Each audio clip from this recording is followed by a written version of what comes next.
ఇక రాష్ట్రంలో జరుగుతున్నటువంటి చర్చ ఇంకొకటి విచిత్రంగా ఎటు జరిగినా కూడా ఇటు కాంగ్రెస్ మాట్లాడినా అటు ఏది బీఆర్ఎస్ పార్టీ మాట్లాడినా కూడా agenda centre of attraction Modi అయిపోయాడు.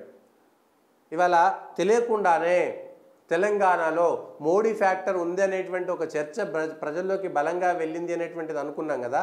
అట్లనే ఇవాళ కాంగ్రెస్ పార్టీ విమర్శించినా అటు బీఆర్ఎస్ పార్టీ విమర్శించినా కూడా ఇగో బీసీ ఎస్సీ ఎస్టీలపై సర్జికల్ స్ట్రైకు, మూలవాసుల రిజర్వేషన్లు తొలగిస్తారు, దేశం కోసం బీజేపీని అడ్డుకోవాల్సిందే, ఇవన్నీ ఒకటి.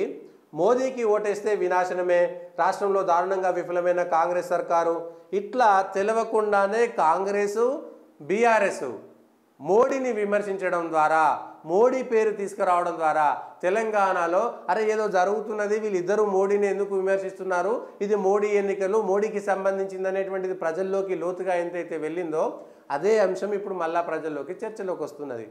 మోడీని విమర్శిస్తున్నారంటే ఏదో ఉన్నది తెలియనటువంటి వాళ్ళకు కూడా. ఎందుకంటే మోడీని కాంగ్రెస్ విమర్శిస్తే కాంగ్రెస్ కార్యకర్తలు, కాంగ్రెస్ మీటింగ్కి వచ్చినటువంటి వాళ్ళకు కూడా మోడీ అంటే ఎవరో తెలుస్తున్నది.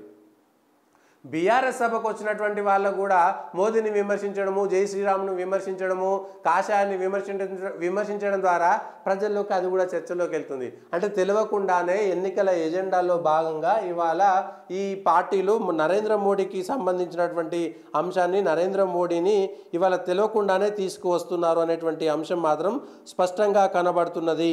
ఇది జరుగుతున్నటువంటి అంశం. దీనిపైన చెప్పకపోతే అరే నిజంగా కావచ్చు, అందరు మోడీ మోడీ అంటున్నారు కానీ ఏం జరుగుతుంది అనేటువంటిది వివరంగా జనాల్లోకి వెళుతుంది. నిన్న జరిగినటువంటి అంశంలో కూడా ఇటు రిజర్వేషన్ల అంశంలో కానీ ఇటు రామ మందిరం అంశంలో కానీ మోడీకి సంబంధించినటువంటి దాంట్లో చెప్పడం ద్వారా జరిగినటువంటిది ఇది బీజేపీకి కొంత అనుకూలమైనటువంటి వాతావరణాన్ని ఈ రెండు పార్టీలే తెలియకుండా పెంచి పోషిస్తున్నాయా అనేటువంటిది ఒక అనుమానం వస్తున్నది దానికి సంబంధించినటువంటి అంశంలో.